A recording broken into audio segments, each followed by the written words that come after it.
हर कोई भविष्य के बारे में जानना चाहता है। अगले 5 साल में डायरेक्ट सेलिंग कहाँ जाएगा? क्या कभी ऐसा होगा दुनिया में भारत नंबर 1 बनेगा डायरेक्ट सेलिंग इंडस्ट्री में?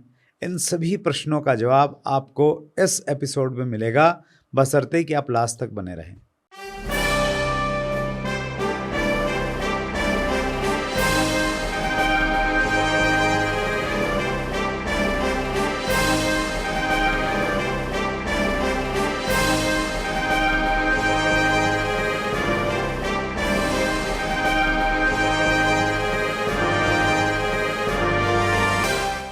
दोस्तों नमस्कार, आदाब, सत श्री अकाल। चैट विद सुरेंद्र वत्स के नए एपिसोड में आप सबका बहुत बहुत स्वागत है।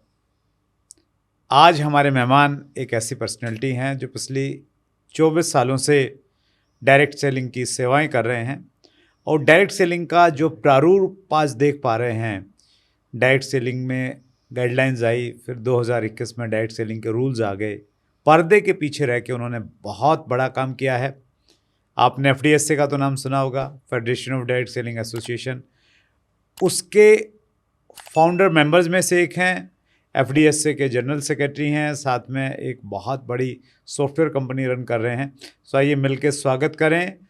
हैदराबाद से हमारे मेहमान हैं किशोर वर्मा जी। किशोर सर, बहुत बहुत स्वागत है। नमस्कार सर। जी सर, धन्यवाद सर। सुरेंद्र जी, आज मुझे यहाँ पे बुलाया और ये मेरा सौभाग्य है। मैं काफ़ी लंबा समय से, जब से ये चैट विद सुरेंद्र शुरू हुआ है सर, मैं देख रहा हूँ, फॉलो कर रहा हूँ।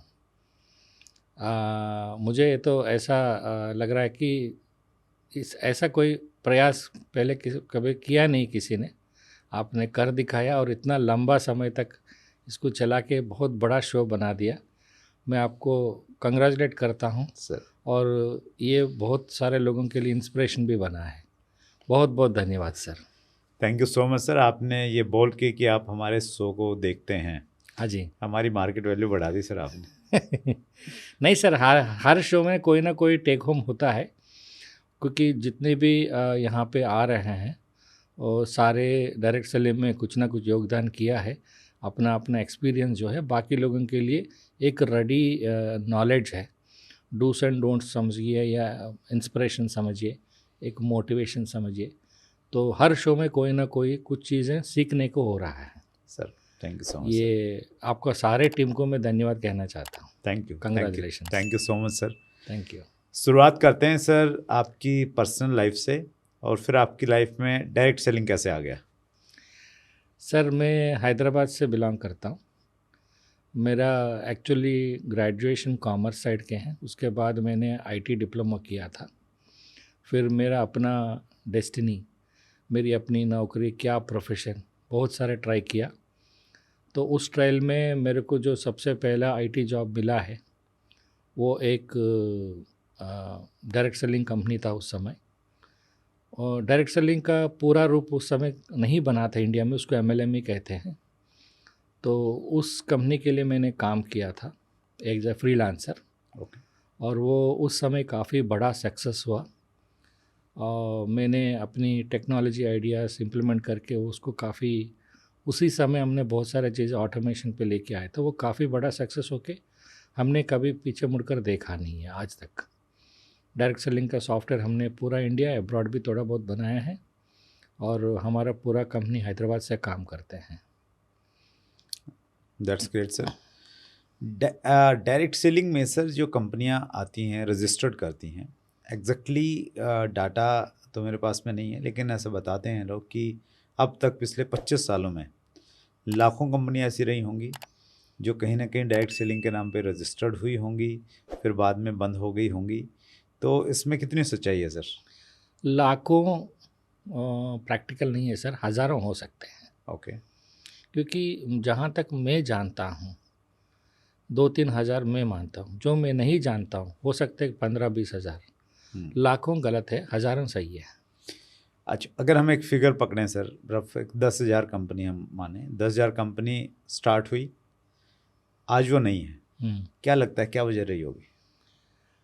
सर ऐसा है, पहले जब कोई कानून नहीं था, कोई नियम नहीं था और लोग मन मर्जी काम शुरू कर लेते हैं और बंद भी कर लेते हैं, क्योंकि वो सब शॉर्ट टर्म प्लेयर्स हैं। खुद को नहीं पता है कि इसका स्वरूप क्या है, तो उसको अपने को गिनना नहीं चाहिए सर। ओके। अभी क्या सिचुएशन है सर? डायरेक्ट सेलिंग में जो कंपनियां रजिस्टर्ड करती हैं, they are coming for short time और लॉन्ग टाइम? नहीं, अभी तो long term, short term game हो ही नहीं सकता अभी, क्योंकि 2016 गाइडलाइन के बाद थोड़ा एक क्लैरिटी आया और 21 में जो रूल्स आया, तो अब पूरा दिशा क्लियर है कि अगर किसी को कंपनी स्टार्ट करना है, कहाँ से शुरू करना है, क्या क्या करना है, पूरा एक लंबा कानूनी व्यवस्था बना हुआ है। तो शॉर्ट टर्म प्लेयर्स के लिए अभी नहीं है टाइम। अभी जो भी आएंगे लॉन्ग टर्म प्लेयर्स आएंगे, कॉरपोरेट लेवल या अच्छा खासा काम करने वाले ही आ रहे हैं, ये मैं देख रहा हूँ। शॉर्ट टर्म अब सारे दुबई शिफ्ट हो गए हैं सर, बाहर से ऑपरेट कर शॉर्ट रहे टर्म हैं। करके नहीं बोल सकते, जितने भी खिलाड़ी लोग हैं वो दुबई शिफ्ट हो गए। खिलाड़ी मतलब गुड नेम और बैड नेम्स? खिलाड़ी खिलाड़ी होते हैं। अच्छा। लेकिन स्पेशली जो आजकल एक्टिविटी चल रही है क्रिप्टो के नाम पे या फॉरेक्स ट्रेडिंग के नाम पे, ये सही तो नहीं है, ये आप मानते हैं इस चीज़ को? वो हम डायरेक्ट सेलिंग भी नहीं मानते हैं, तो बेटर है कि हम उसकी बात ही ना करें। नहीं, but they are adopting direct selling model, वो एक तकलीफ है। आपकी बात सही है, लेकिन ऐसा है सर, जिसको अपनी मेहनत पे विश्वास है और मेहनत से जो कमाना चाहते हैं, वो क्रिप्टो में लगाने के लिए इंटरेस्ट नहीं दिखाएगा।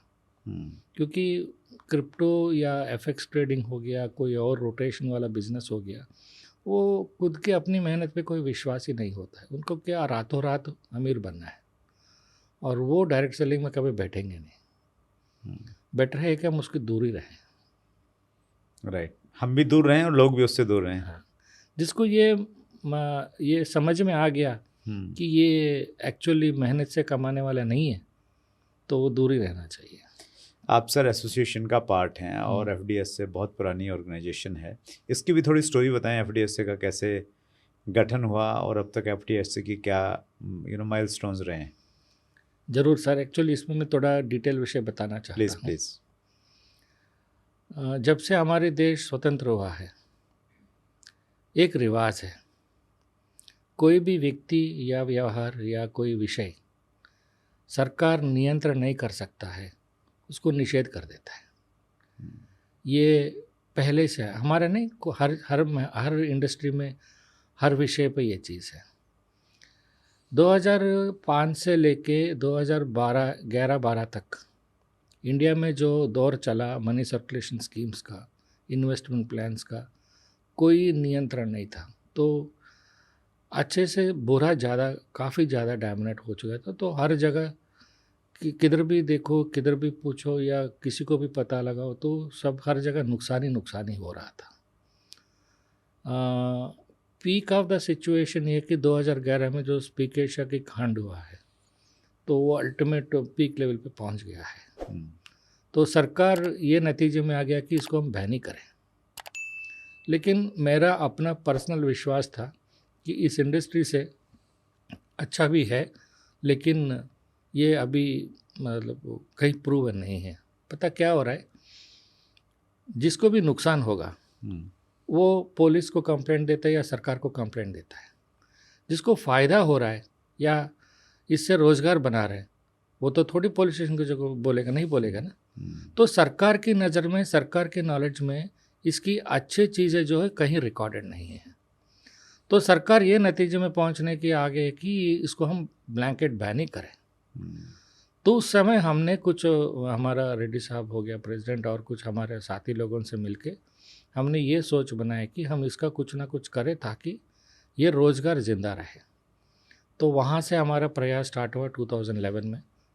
शुरुआत में काफ़ी मुश्किलें उठाना पड़ा, क्योंकि एक एफडीए से रजिस्ट्रेशन करने के लिए जो 7 लोग चाहिए, वो 7 भी मिलने को तैयार नहीं थे। फिर बाद में हमने कुछ लोगों से रिक्वेस्ट करके बनाकर, फिर शुरुआत में बहुत सारे लोग नॉर्थ साइड में सपोर्ट दिया है। वहाँ से स्टार्ट करके हमने गवर्नमेंट के साथ कंसल्टेशन स्टार्ट किया। धीरे धीरे हमारे को रेस्पॉन्स आने हुआ। 2013-14 के बाद ये तेज़ी से काम बढ़ा। फिर वहाँ से तो आप जानते हैं, आप भी हमारा पार्ट तो है एफडीएसए का। शुरुआत की स्ट्रगल में आपने भी काफ़ी बड़ा भूमिका निभाई। तो 2016 में हमको सबसे पहला सेंट्रल गवर्नमेंट से आया, फिर वहाँ से तो आप पूरा जानते ही हैं। लेकिन अभी विषय क्या है, रूल्स तो आ गए जी, लेकिन ग्रास रूट लेवल में अभी भी परसेप्शन चेंज नहीं हुआ है। अभी भी बैंकों के पास इस इंडस्ट्री के बारे में गुड बुक्स में नहीं है। अभी हम ये काम कर रहे हैं कि ग्रास रूट लेवल में भी इस इंडस्ट्री का गुडविल बनाएं और एक इंडस्ट्री की रूप लेके आए। हम रिसेंटली एक बड़ा इवेंट किया था मार्च में दिल्ली में इंदिरा गांधी स्टेडियम में। 2 कैबिनेट रैंक मंत्री आए थे, हमको काफ़ी बड़ा विश्वास बढ़ा, लोगों का भी बहुत अच्छा विश्वास हुआ। इस तरह और प्रोग्राम्स करने की प्लानिंग में है हम लोग, ताकि स्टेट्स लेवल में, डिस्ट्रिक्ट्स लेवल में, हर गवर्नमेंट मैकेनिज्म में इस इंडस्ट्री को एक गुडविल लेके आए। ये सर, दैट्स ग्रेट सर। 2011 में एफडीएसए स्टार्ट किया, 13 साल आज हो गए हैं एफडीएसए को, और मैच्योरिटी आ रही है सर इंडस्ट्री को लेके? आ रहे हैं, बहुत सारी चीज़ें बदले हैं। हम्म, अभी क्वालिफाइड लोग भी आ रहे हैं, हाई लेवली प्लेस्ड प्रोफेशनल्स भी आ रहे हैं। अभी जो भी करना है नियमों के अनुसार करना है, और नो डाउट टेक्नोलॉजी भी हाई लेवल पे काम कर रहे हैं। सोशल मीडिया पे भी बहुत अच्छा प्लेटफॉर्म बने हुए हैं, उसमें से तो एक सबसे बड़ा आपने बनाया है। तो अगला 4-5 साल में और अच्छा होने वाला है। जब हम आंकड़े देखते हैं sir, specially world federation direct selling association के आंकड़े देखते हैं, तो उसमें हम ये पाते हैं कि अभी हिंदुस्तान का स्थान 11वें नंबर पे है दुनिया में डायरेक्ट सेलिंग में। लेकिन हमारा जो CAGR है, कंपाउंड एनुअल ग्रोथ रेट है, वो 11 देशों में सबसे ज़्यादा है। तो उतनी ग्रोथ आपको दिख रही है? क्या आपको लगता है कि हम कभी ये कह पाएंगे कि विश्व में डायरेक्ट सेलिंग में सबसे ज़्यादा टर्नओवर हिंदुस्तान से हो रहा है? ये बात मैं मानता हूँ, लेकिन आंकड़ा जब बात आते हैं तो ये बड़ा मिस्ट्री है इंडिया में।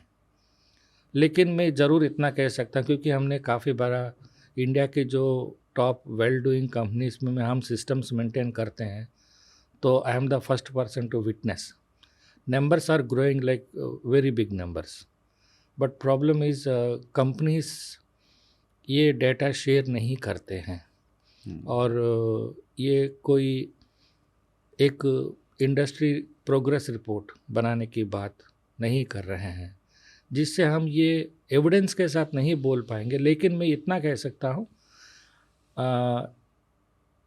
Young generations between 20 to 35 people are coming good number now, and reputation of sale भी बहुत बड़ा है, इतना मैं कह सकता हूँ।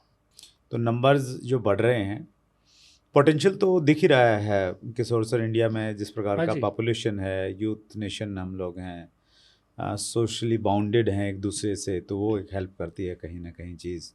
और इकोनॉमिक भी ग्रोइंग है ही है हमारी वो बहुत तो है तेज़ी के सर, साथ में। वो तो है, मैं मना नहीं कर रहा हूँ, बट मुझे लगता है एक हमारी इंडस्ट्री का सारे कंपनीज मिलकर एक इंडस्ट्री प्रोग्रेस रिपोर्ट बना के सरकार को देना चाहिए, so that government can also understand. क्योंकि जब तक कोई मटेरियल नहीं मिलेगा सरकार को, राइट, सरकार भी अपना जो भी हम मांगे रखेंगे वो सुनेंगे नहीं। राइट। ये करना चाहिए सर।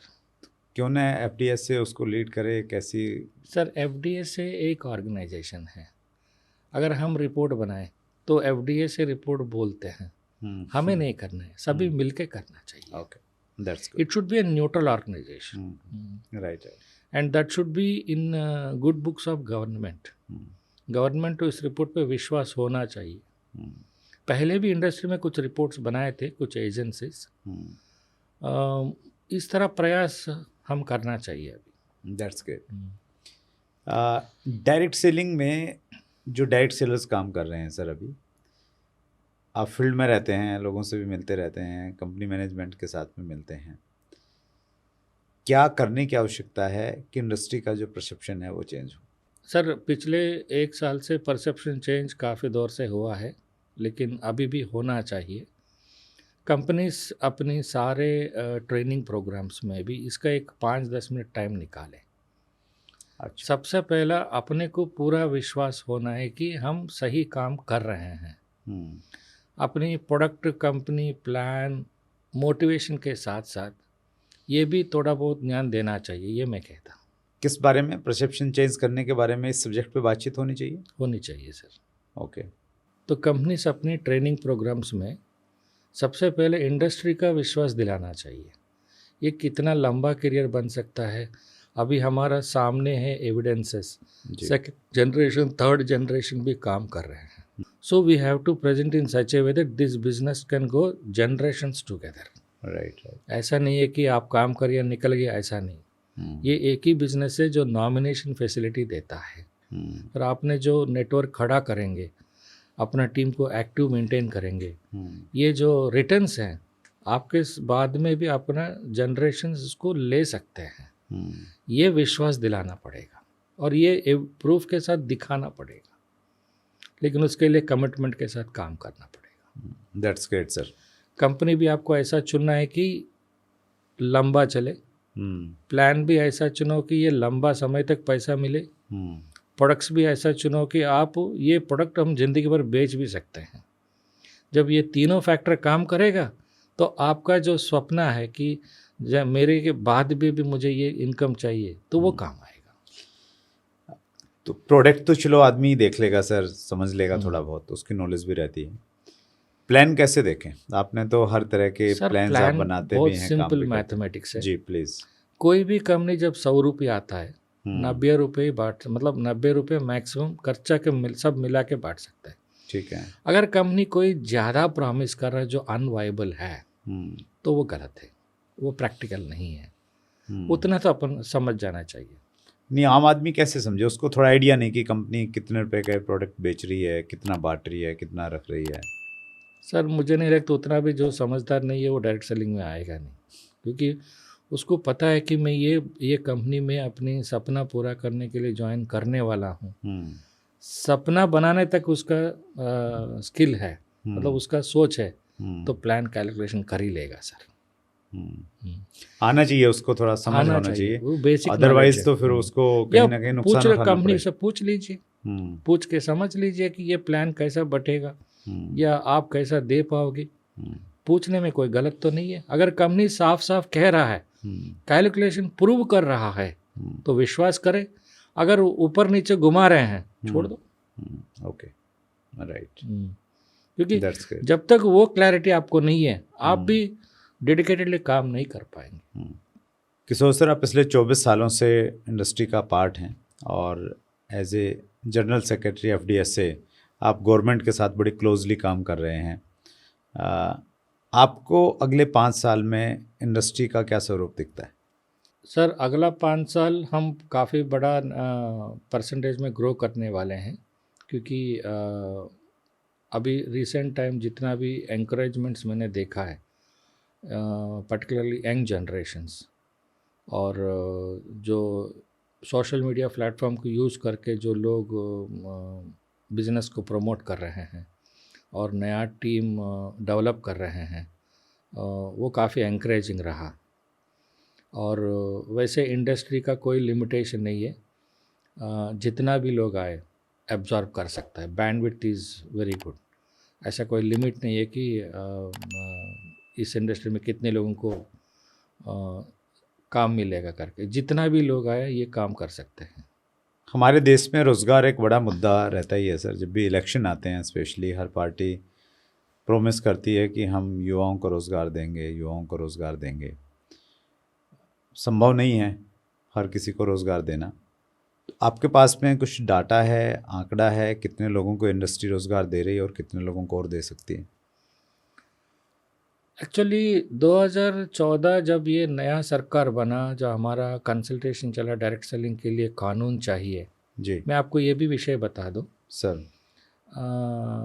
उस समय रामविलास पासवान जी थे और उससे पहले हमारा बात रेगुलरली स्वर्गीय अरुण जेटली से होता था। तो जब हमने डायरेक्ट सेलिंग की बात लेके गए उनके सामने, उसने हमको एक बात बोला, मैं अपनी पॉलिटिकल करियर में पहले बार एक इंडस्ट्री सामने से आके कानून मांग रहा है, ये मेरे लिए बहुत अच्छा एक्सपीरियंस है करके बोला, और उसने काफ़ी एंकरेज भी किया था। जब हमने मिनिस्ट्री की सारे ऑफिसर्स के साथ, सेक्रेटरीज के साथ हमारे बातचीत चल रहा था, तो उसने, हम बार बार रोज़गार की बात कर रहे थे, तो उसने एक नंबर्स मांगा कि हाउ कैन यू प्रूव कि ये इंडस्ट्री रोज़गार दे सकता है जी। तो ये हमारे लिए काफ़ी बड़ा काम हो गया था। तो हमने 2015 में हमने एक प्रयास किया था, आंध्रा तेलंगाना, उस टाइम जस्ट डिवाइडेड स्टेट था, तो हमने हमारी रीच के अंदर एक सर्वे करके कुछ रिपोर्ट बनाकर सरकार को दिया अपन ने। आंध्रा तेलंगाना स्टेट में अराउंड 7 करोड़ पॉपुलेशन है जी। उस समय की बात कर रहा हूँ मैं। सालाना 2 लाख ग्रेजुएट निकलते हैं, प्राइवेट डिग्री सारे कॉलेजेस मिला के, सारे वैरायटी डिग्रीज, पीजी ग्रेजुएशन बोल सकते हैं आप। उनमें से केवल 10-12% लोगों को ही नौकरी मिलता है, सरकार हो या प्राइवेट जी। अराउंड 25-30% पीपल पीजी करने चले जाते हैं, और करीबन 50% लोग मतलब ग्रेजुएशन स्टॉप कर देते हैं, प्रिसाइजली लेडीज़ जो कि वो शादी में चले जाते हैं। और जो कुल मिला के 1 लाख लोग ये हो गया, तो बाकी 50% लोग, 1 लाख लोग बेरोजगार हैं। तो हमने हमारी जितना जानकार कंपनी है उस समय, वो सारे कंपनीज में आंध्रा तेलंगाना स्टेट से कितने लोग जोड़ रहे हैं जी। तो हमने इन्फॉर्मेशन निकाला, तो ये काफ़ी बड़ा है कि 30%, मतलब 2 लाख का 30%, 60,000 लोग इंडस्ट्री में आए हैं। तो ये काफ़ी बड़ा विषय, हमको भी सरप्राइजिंग लगा, और हमने यही रिपोर्ट मिनिस्ट्री को दिया। उसका नतीजा एक और वैल्यू एडिशन हुआ हमारा प्रयास का, 2016 में गाइडलाइन आने का, वो बहुत सपोर्ट भी दिया कि we could prove that this industry can absorb any number of people. That's great sir. Yes sir. तो जो 5 ट्रिलियन इकोनॉमी की बातचीत करते हैं मोदी जी, तो उसमें इंडस्ट्री का भी बड़ा, डायरेक्ट सेलिंग इंडस्ट्री का बड़ा योगदान हो सकता है सर। ये सपना काफ़ी बड़ा है, और ये बहुत अच्छी बात है, क्योंकि हमारे लिए एक टारगेट है। ये सपना मोदी जी का नहीं है, पूरा देश का है। हमारा अपनी इंडस्ट्री से ज़रूर योगदान होना चाहिए सर, मैं भी ये विश्वास करता हूँ। That's great sir. आप जैसे समर्पित साथी इस इंडस्ट्री को आगे बढ़ा रहे हैं। देखिए किशोर जी, आपका रोल बहुत इम्पोर्टेंट रहा है इंडस्ट्री में। मैंने तो बड़ी नज़दीक से देखा है कि किस प्रकार आप चीज़ों को कोऑर्डिनेट करते हैं। डायरेक्ट सेलिंग की जो गाइडलाइंस आई उसमें एफडीएसए ने और आपकी लीडरशिप में किस प्रकार का काम हुआ, लेकिन पर्दे के पीछे काम करने वाले लोग पर्दे पे दिखते नहीं हैं सर। आप बहुत अच्छा काम कर रहे हैं। आपका काम उस रूप में है कि जैसे माला में फूल तो सबको दिखते हैं, लेकिन धागा किसी को दिखाई नहीं देता है, लेकिन फिर भी आप पूरी शिद्दत के साथ में काम कर रहे हैं। ये हमारा सौभाग्य है कि आज आप हमारे बीच में आए और आपके अनुभवों को हम लोगों तक ला पाए। सो आगे बहुत लंबा जाना है सर, इंडिया को नंबर 1 लेके जाना है। ये मेरा ही सपना नहीं है, ये बहुत सारे लोगों का सपना है, क्योंकि हमारे अंदर वो पोटेंशियल है। लास्ट में कुछ कहना चाहेंगे? नहीं सर, बहुत बहुत धन्यवाद, आप मेरे को ये मौका दिया। एक्चुअली मुझे आदत नहीं है कैमरे के सामने या पब्लिक में बात करने का, अभी अभी थोड़ा सीख रहा हूँ। मेरे से कोई गलती हो गया तो माफ़ कर देना। और हमारे व्यूअरशिप से भी यही रिक्वेस्ट है, अगर मैंने कुछ सही नहीं बोला तो माफ़ कर देना। और अदरवाइज़ सपना आपका, हमारा सभी का वही सपना है सर, क्योंकि डायरेक्ट सेलिंग एक व्यापार ऐसा है, इंडस्ट्री, कि ये अपने साथ साथ सभी का भला चाहता है, क्योंकि सबका सक्सेस अपनी टीम का सक्सेस में ही इन्वॉल्व है। हम किसी को अवॉइड करके या दबा के सक्सेस नहीं पा सकता है। It's a collective success. इस तरह और भी बहुत सारे चीज़ें मेरे को इस इंडस्ट्री ने पकड़ कर रखा है। और मैं आपको ये भी कह सकता हूँ, मैं इस इंडस्ट्री में बाय चॉइस नहीं आया, लेकिन आने के बाद मैं अपना चॉइस बना लिया है। और I am very happy sir. Thank you very much. Thank you. Thank you Kishore sir. So ये थे किशोर वर्मा जी, पिछले 24 सालों से कई रूपों में डायरेक्ट सेलिंग की सेवा कर रहे हैं। बहुत महत्वपूर्ण रोल है इंडस्ट्री को यहाँ तक लाने में किशोर वर्मा जी का, federation of direct selling association का, जिसके वो जनरल सेक्रेटरी हैं। इसी प्रकार से डायरेक्ट सेलिंग की बड़ी बड़ी पर्सनैलिटियों को हम लाने का प्रयास कर रहे हैं। आप किनसे मिलना चाहते हैं उनके नाम नीचे कमेंट्स में लिखिए, और अगले मंगलवार को रात्रि 8 बजे फिर एक बड़ी शख्सियत से मुलाकात होगी। अपना ख्याल रखिएगा। बहुत बहुत धन्यवाद।